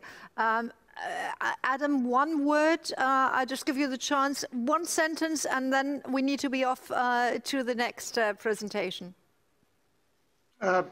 Sure. I mean, I think that, to me, the danger is trying to build a house with just a hammer. You need to use all the tools in the toolbox. Okay, that was short enough for me, and just gave me the time to get up. Thank you. Both of you are holding on. Karen doesn't run away. And I'm just joining the next presenter because, as we said, we had two preparatory workshops, and one of them was concentrating on beyond fuel exports. And Adam, this is sort of your issue, perspectives for a transition of fossil resource-rich countries to ambitious climate policies, prepared by Karen over there, and also by Professor Dr. Franziska Holz of the DRW here in Berlin. And Franziska, you're going to give us a synopsis of the outcome of both the scientific exchange, but also exchange with practitioners. Yes, thank you, Connie. I will do my best to give you a brief overview. We actually started our discussions by sort of confirming with recent research results and recent surveys that resource-rich countries really have a lower climate ambition than the rest of the world. And why is that? That is really because of their strong resource dependency, so a large share of GDP, of the national income, but also a large share of employment, and a large share of the state budget. And most of these countries depends on resource revenues. In terms of state budgets, and we also find unusually very specific redistributive models, something that's referred to as a specific social contract in petrostates, which we discussed at length because that a large share of national income, depending on resource revenue, also means that it's subject to a large volatility. So volatility that comes from fluctuating resource prices. Think of the oil prices going up and down, like last year in the COVID crisis. So that means that then there is more or less money to spend in these countries. So a solution to reduce resource dependency would improve the situation in those countries, and it would also improve the resilience to climate policy, because climate policy, of course, will also, in the long run, reduce revenues from resources. The solution is sort of a well-known theme, let's say, that is economic diversification. And among this big field, we discussed where investments in alternative sectors, in diversified sectors, could come from. Could this be public investment, like reinvestment of the resource revenues in the countries themselves, where we know it's actually hard to organize because there is a lack of accountability and there is a lack of transparent management of both the revenues and also the spending of the resource income. So this is not an easy solution. On the other hand, private investors could play a role in increasing the role of alternative sectors. But we know that private investors need stable political and regulatory environments, and in particular for the regulatory environment, just as an example, while we know that many resource-rich countries acknowledge climate targets, the transposition into national regulatory regimes is very unclear. And we learned that for institutional investors specifically, pension funds, insurances, and these alike, they are regulated such that they are actually prohibited to take risky investments. So it's hard for them to invest in resource-rich countries, even if they wanted to. And we also discussed in which sectors should resource-rich countries invest. One sort of obvious alternative is other energy sectors, renewable energy sectors, and hydrogen is one that is often mentioned now. Green hydrogen was just discussed with the city of Neom, because there is this hope that that could avoid at least some asset stranding, because they would be using the expertise and also some of the capital of the energy, of the formerly fossil energy sector. But we know that profit margins in renewable energy sectors are usually lower than in fossil sectors. So it's also not an easy solution. And that was, I think, overall our conclusion that there is no easy solution for reducing resource dependency, and hence also for increasing climate ambition in resource-rich countries. And we discussed that really climate policy negotiators need to take into account that there is this big dependency on the income from fossil fuels, and there needs to be something that replaces that. That's just the point. It needs something to replace it. I did have another question in my mind, but have you looked at what that could be that could replace exactly the income on which, and I mentioned earlier Iran. I never knew the figures until just recently. 90% of the income of the state depends on oil exports. So they're in a bit of a twist. Absolutely, yes. And there's really no one-size-fits-all solution for all countries. If you look at successful examples of resource countries which have diversified more than, let's say, lower-income resource countries, then it's really a mixture. It's an increase of taxation revenues from other sectors, it's an increase of the share of other sectors. And it's also, well, it's sort of a change in institutional regimes in these countries. And what we discussed more on the academic level, and it's harder a little bit to convey that to practitioners, is solutions like compensation payments for leaving resources in the ground. That is something that goes into our climate finance topic here. What if we gave an oil-rich country money to leave oil deposits in the ground and replace their former fossil revenues? But this is still a very academic debate, I have to admit. Right, even though that debate had actually sort of a couple of years ago hit sort of the headlines like should we incentivize a certain country, which was Ecuador, and it did not work. It didn't get enough money. Yeah, okay. Well, thank you so much. And of course, we should talk about stranded assets, but maybe at another time, or you sort of come back into the debate. Thank you so much. And with that, I'm going to walk back to our panel situation with the panelists in Paris and Riyadh with us. And Christine, I'm sure that you already get a number of questions. So to everybody out there, yes, we're going to put in your questions. Now, Karen, the reporting back doesn't surprise you at all. Adam, does that reflect actually what you are thinking? And again, let me point out, or let me reflect my feelings that you are actually in a very privileged fossil fuel-rich country that has all the capabilities and that puts the money where the future is. Again, when you look at other countries that depend so heavily on that, is there any advice that you could give them? And, you know, advice is always taken with a pinch of salt, but still. I think that, again, is a great question for a diplomat. I don't want to give countries advice because I don't know what all of their circumstances are. What I would say is that things like the Net Zero Producers Forum and its effort to try to look for solutions to methane, which everybody agrees is a problem, to implement CCE across many different countries, for innovative technologies for managing carbon, storing carbon dioxide, advancing hydrogen, whether it's green or blue, or any other colors. This is how I think it would be done. I think it's more likely to come in an international forum like this, where there are people with experience on how to deploy these solutions to countries that would otherwise be unable to afford them. Back to you, Connie. Thanks so much, Laurence. First, Tammy, answer maybe on what you've just heard. Fossil fuel-rich countries are, of course, privileged in the concert of low and middle-income countries that otherwise say, well, we don't have anything to sell, and therefore we just sort of, maybe cannot do this. Is this a question of privilege?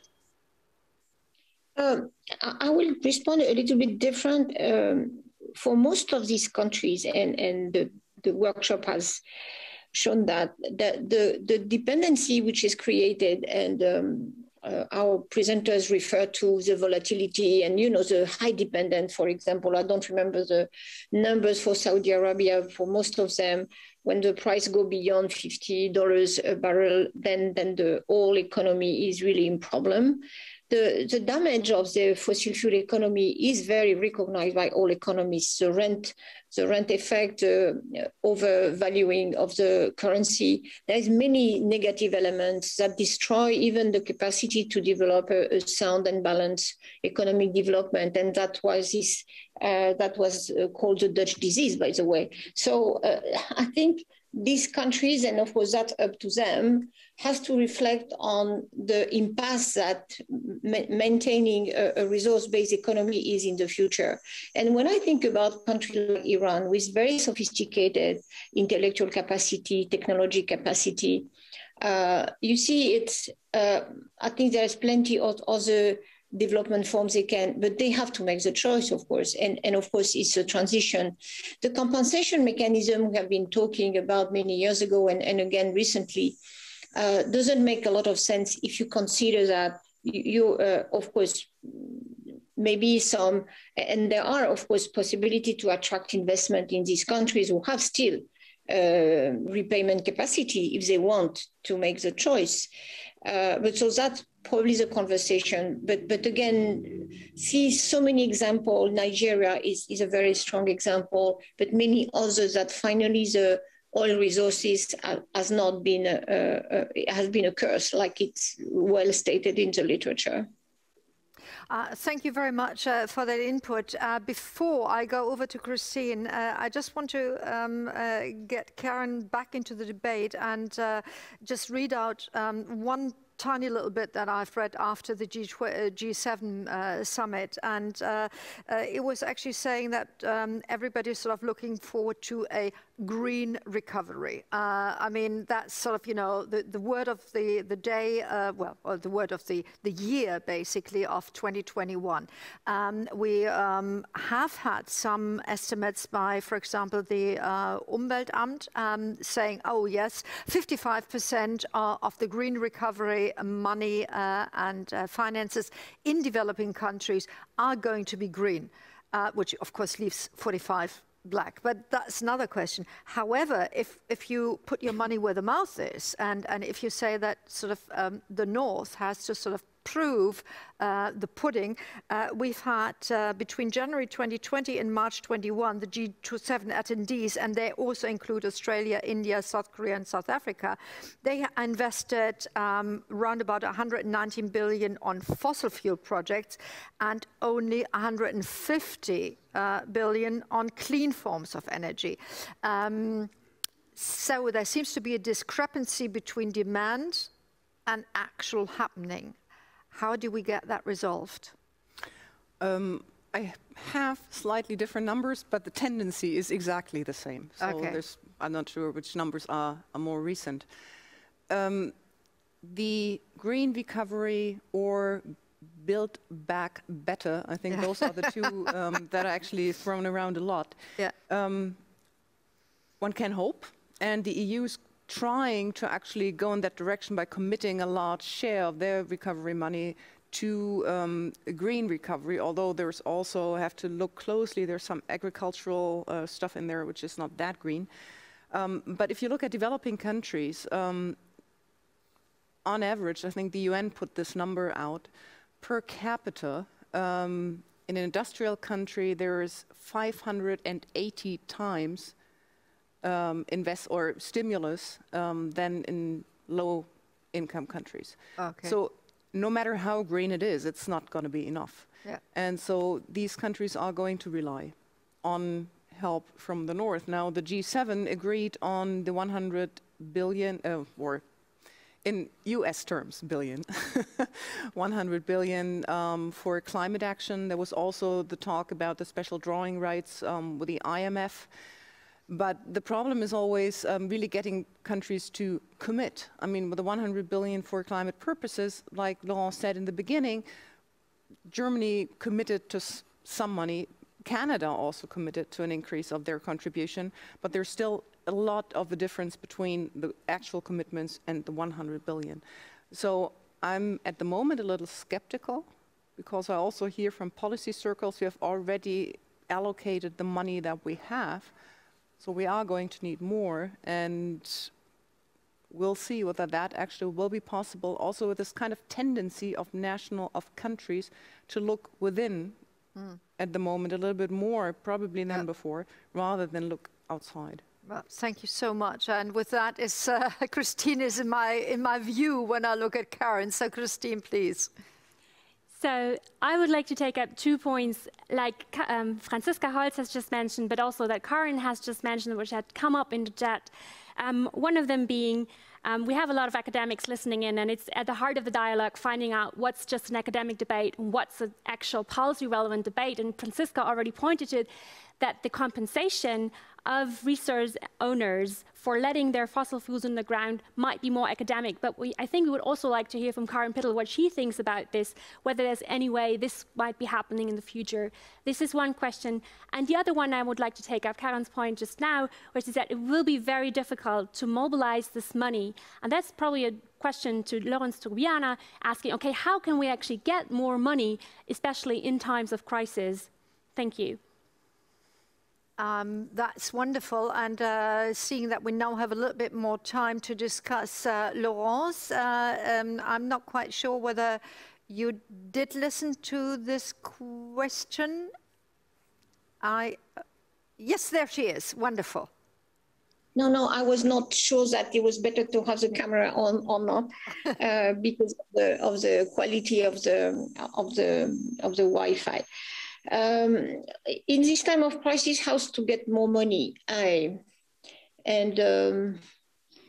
Again, you have this apparent contradiction, and you see that in, for example, a number of leaders in the last 5 years have argued that there was a lot of money out there, and that focusing only on the public finance, and in particular the public finance piece part of the 100 billion was not reasonable because it didn't address the development challenge, which of course is true because we are thinking about, of course, trillion of investment. So, and then we stay there and then nothing advance. And of course, we don't have any result in continuing that discussion in the same terms. Whereas I see when you look at, and sorry to be a little bit long, but when you look at the numbers that OECD is tracking on climate finance, you see that, well, it depends on the year, it has increased, slowed down last year, maybe a little bit up this year. But the multiplier effect of the public finance, in particular the multilateral development banks, who constitute the bulk of what is, of course, offered to developing countries more than bilateral aid, this multiplier, meaning the capacity to collect and in a way take private finance altogether, is very low. So there is no solution for the moment if we stay to the same behaviors, the same mandates, the same investment type of project, or the same, you know, the same way to work. And then we will always have a small part finally of public finance, whether it is international or whether it is bilateral, and then the private finance would sit in another, of course, with other criteria. So this has to be responded to, and maybe we need to make not small project, but major achievement in some key countries to show that this is possible, in particular the countries where the risk premium is higher. And so, of course, there is clearly a trade-off, and we have seen that in this decision about bilateral ODA. We have seen UK stepping back for its target of 0.7. It was, of course, one of the more ambitious countries in terms of public ODA. You see some other countries stepping up, so it's an unbalanced thing. But generally, of course, the discrepancy between what has been spent inside domestically versus international is really, really huge. So, and you see that on COVID, what IMF says 50 billion, and we solve largely the problem of vaccine and the health issue at global level. And we can't find even this 50 billion. We have spent more 1 trillion in recovery in developed countries.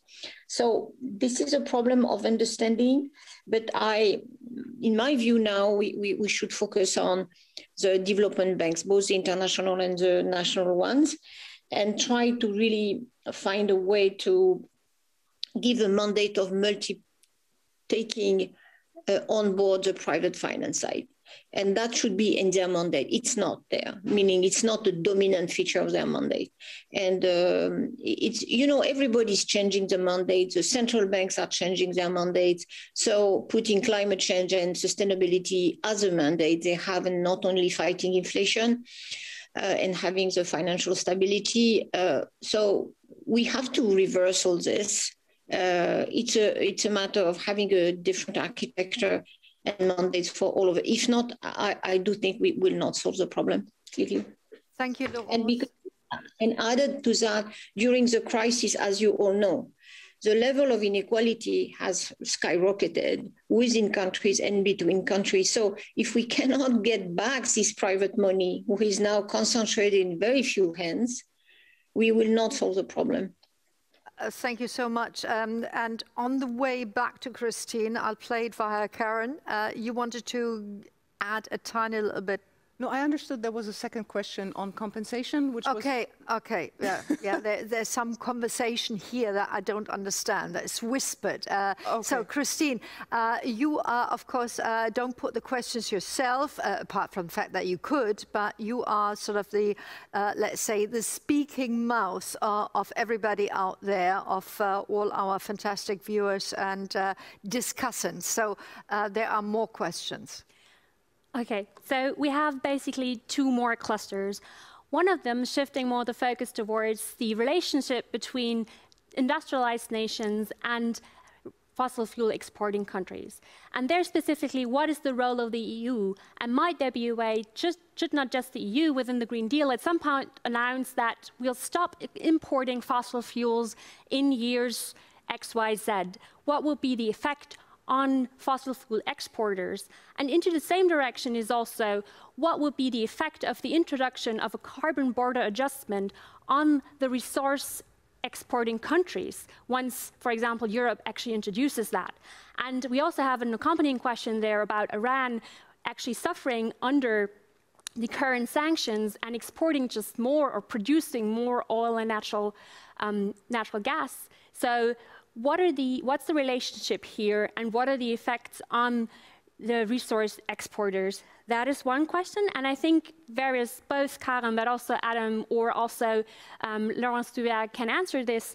I'm looking forward to seeing who will take it up. But the other thing... Hold your horses with the other question. Let's quickly get an answer from Adam on that, and Karen, and then we'll continue. Well, there were three questions that I heard there that I think I could address. One, the idea of compensating producers to not produce. Really, the only experience I have with that is in the United States, where farmers are often paid to not grow crops. And I've always thought that was a bit odd when we had people who are hungry around the world. I don't know that these kinds of support mechanisms are really the most ideal ones. Costs, we've spent a lot of time talking about how to create the right investment opportunities and debt financing opportunities for countries that might not be able to pay for options. We're making the assumption that every option to deal with carbon is unprofitable, and I think what we're learning is that there are a number of solutions, certainly in areas like efficiency, that pay for themselves, and that we could look for more opportunities like that, even in carbon management, ways to use carbon that might actually create a profit motive, positive investment motive for these countries. It's not out of the question. There are a number of possibilities there. And then the third one, and I guess I'm just going to ask a question. The question was, if you create a ban at the border for a country that says we will not use fossil fuels and ban the import of those fossil fuels, the question was, what's the effect going to be on exporters? I think it might be also interesting to look at the other side of that coin. What's going to happen in the country that does that if they don't have an affordable alternative to the fuel that they're banning? Back to you, Connie. Lovely, and I'm just going to play it, seeing I'm only the moderator. I'm surrounded by these knowledgeable economists. So the economist to my left, Karen, carbon border adjustment, of course, that was what Adam just picked up. And we leave away the beautiful areas of fields that are already stipulated in the CAP, in the Common Agricultural Policy, not to be tended to, but they then function as a haven for insects that we need for the biodiversity. So that's the way to get around to you. Kind of lost me there, but... No. That was just sort of what Adam said before. So yeah. we just sort of, edit everything and then we put it together. No, carbon border adjustment. Carbon border adjustment. I mean, basically, if you're a resource exporter, the carbon border adjustment is not going to, can affect you, it does not have to. I mean, if you import oil into the EU, then it's basically taxed the moment it's burned. So it's going to be part of the EU ETS, it's going to be part of national carbon taxation, but it's not going to be kind of its content, the carbon content is not going to be subjected to the carbon border adjustment. But of course, if you produce with your fossil fuels at home, for example, you produce steel using coal, then that's a very carbon intensive product that you want to import into the EU, and that's going to be subjected to the carbon border adjustment mechanism. So perhaps a little bit on that. But then also on the compensation, which was the question even before the round before, which you kind of missed or did not pick up, whether I think that's going to be a realistic option. Now, the one case that I know of where it was done, and I think that was what Franziska also alluded to, is the Yasuni National Park, where actually there was an agreement to not extract the oil on the one hand, so climate bonus. On the other hand, it's in these, this oil field is underneath a national park. So it's also a biodiversity issue. And there was an agreement, but then in the end, the developed countries who wanted to pay Ecuador for leaving the money in the ground, they didn't come up with the money. And I think the reasons why that is are kind of also interesting in the more general context. On the one hand, there was the fear about the long-term commitment and credibility to leave this in the ground. I think that's one fundamental issue. And the other issue is also that one was kind of afraid that that would set a precedent in the sense that others would want also to get this money. And so there's this kind of more political economy issue in a perfect world for an economist that would work fine. But in the real world, there's so much more to consider. Also, the acceptance of such payments by the populace at home, paying other countries for leaving resources in the ground. Now, for a developing country, of course, that makes perfect sense. That is capital. That's your capital under the ground, and you're supposed not to use it. And so, of course, there's kind of a logic to the idea of being compensated. Now, in the case of Saudi Arabia, people see that a little bit different. Okay, Christine, I interrupted you, and Adam already found 3 issues. So maybe in your one question, you again will have several aspects. I try to focus now because we're approaching more of the end now. There are more questions out there on diversification and interesting ones, but I would like to focus on another aspect we haven't touched upon yet, and these are questions related to climate diplomacy and the COP negotiations in Glasgow. One question is, what role will green finance or climate finance play? And with that also, which was an important topic in the roundtables, is there an option to bring economic development into the center or link it with the climate debate to actually make it attractive for least developed countries? Or is this just strictly climate? And I'm excited to see who takes up this question. Anyone in particular? I see both of them starting. Laurence, you look like... I vote that Laurence takes that question. That's lovely. Yeah, probably that because of my profession, no, I should respond, being a professional of that. Yes, there is a whole possibility, meaning I think it's a condition of success for Glasgow, and I've been saying that, noting that, of course, it goes with a response to the COVID crisis for obvious reason, because you cannot do economic development within a pandemic that prevents you to do anything. So no, not only there is a role, but this is the role. You know, Glasgow is about implementation of Paris Agreement. We have very few things still to negotiate beyond carbon markets and the accountability and transparency mechanism we need, which is, of course, a very important question because we don't have any other sort of central mechanism. You know, Paris Agreement is about you revise your targets every 5 years with a view to improve them because, of course, technology evolution, etc., and knowledge. But then the forcing mechanism is mainly the agenda, so you meet and you have to report, and then we need transparency. And then, of course, the second element, of course, is the expectation that this is the way to go. So green finance is on implementation central. We have discussed that already in this last hour and a half.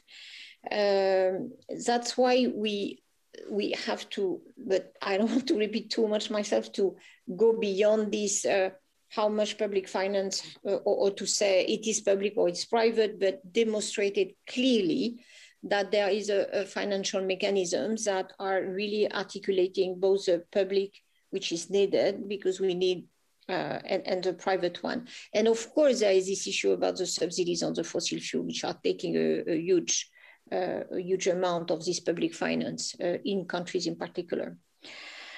Whether can the discussion be economic development versus climate? I think yes.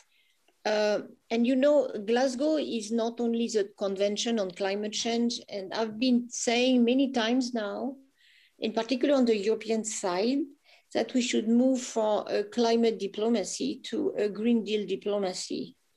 The only element we have in our hands is to demonstrate that there is a benefit to go to this green economy. Of course, it's more investment, but that not much more for the traditional investment pathway anyway we need to implement, and that there is a lot of benefits in terms of other SDGs and more energy security at the end, more diversification of the economy. And of course, this is not implied necessarily by green technology, but you could add elements of fairer distribution, because in a moment where you imply change and huge changes, you need to have the buy-in of the population and the societies. And they have, of course, to feel that they are not, in a way, the burden is not mainly on poorest household and of course decreasing their welfare. So it's a complex issue. It's an economic development issue, and we are going to that in that direction. The conference of the parties now are no more only government discussing of the convention. It's about really discussing about how successful green development can be. And that's why Europe has to do a big job. And in my view, and I would just let this there, we are not doing the job. We, as Pittel pointed it, we are not doing the job on CBAM. We are absolutely obsessed by, of course, and which is good, achieving the 55%, the pathway to get there, but we are not paying attention enough to what is happening in other countries and how we convince them, again, by working together. It's not imposing, by working together. That could be a really good outcome for, but again, different within each country, the development model is different. So I do think that in the next future, all climate convention or meetings has to be about economic development. And that's why we need to bring the economic ministers, the businesses, and the investors at the table. And they are coming now. Actually, Laurence, I would take that as your last words, because the last couple of sentences were sort of what I would have liked you to share with us. And now I only ask Karen and Adam, in a nutshell, like 1, 2, 3, what are the next things, assuming Glasgow goes well, and we not only commit to the net zero by 2050, but we know how to get there. We have Laurence's statement that it's about economic development, that we need the finance. Adam, from your point of view, 1, 2, 3, what needs to be done in a nutshell in the next 5 years? Well, we need the regulatory and financial mechanisms that will allow carbon management and methane management technologies to be advanced. We need to find ways to do the R&D on all the technologies, including things like batteries, for example, to improve their performance. We need to put in place the ability to do demonstration and pilot plants, things like green hydrogen that are underway at NEOM in Saudi Arabia, and even the blue hydrogen with carbon storage that Saudi Aramco was pursuing. I think that it's important that the policymakers find ways to look at these technologies in a holistic manner and let the engineers and accountants sort out what the full cycle costs and risks are. And then we move as quickly as we can to implement these solutions. I think that's what everybody is looking for. And Saudi Arabia is on board. Lovely. Thank you very much, Adam and Karen. In a nutshell, 1, 2, 3. I hope that in 5 years, many countries will have long-term strategies that, 1, show pathways to carbon neutrality, 2, set out a rough regulation environment, and 3, assure the finance, also for developing countries for that. Thank you also for being brief. And with that, I know we could go on, but I think we've explored quite a bit of the questions that were posed, quite a bit of the issues that were already pre-thought, and of course they are based on research done by the 29 research institutions that are within the dialogue on a climate economy. So with that, I would really love to say a big thank you for taking the time to everybody that has partaken. So to Laurence to be with us from Paris, and thank you very much to your network providers for keeping up the good work. We didn't lose you. You were there all the time. Adam, we just assume that your technology must work. I mean, if not there, where should it work?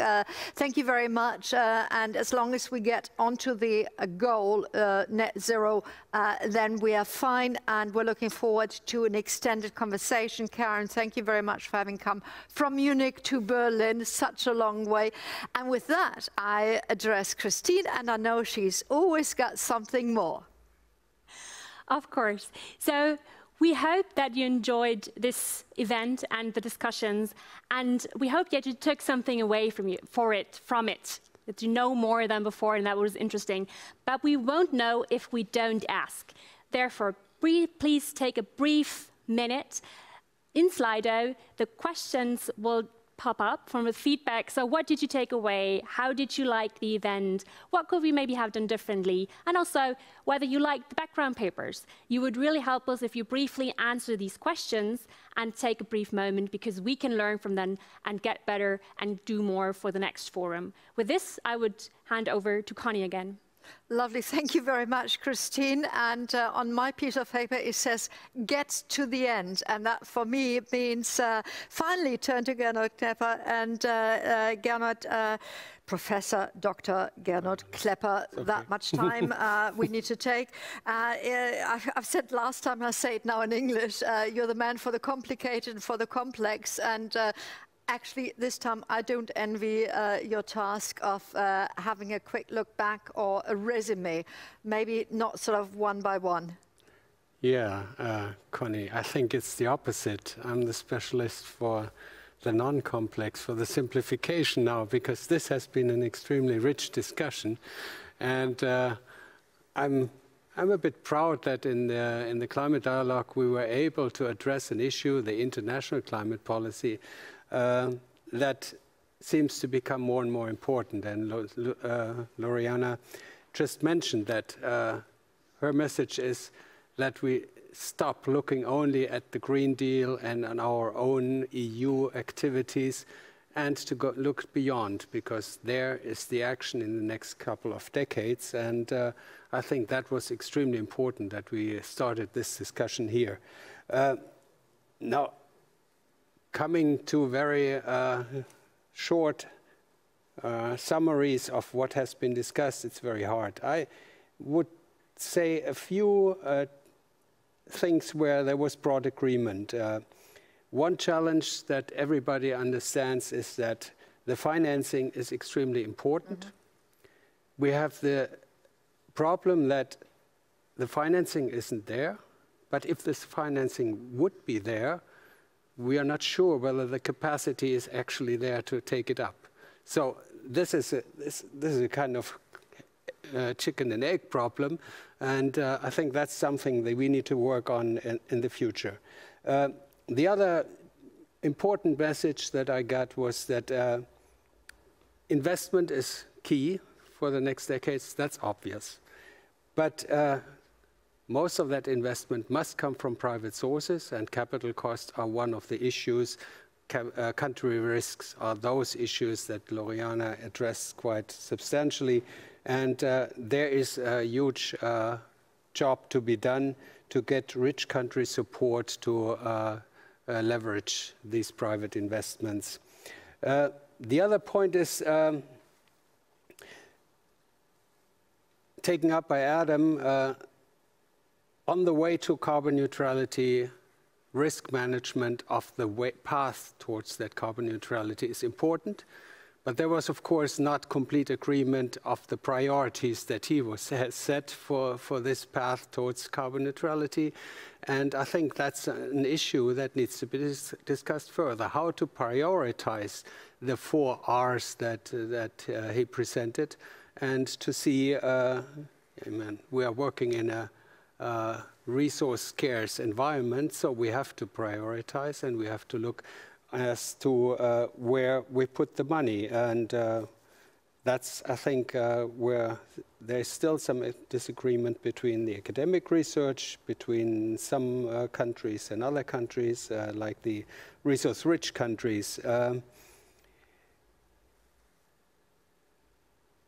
Talking about the carbon border adjustment, which is, again, the inward-looking case of the EU's Green Deal, looking outward, we see that there is really need to think about these approaches and to think about alternative measures or compensating measures if one wants to follow that. But I think alternative policies might be a good thing.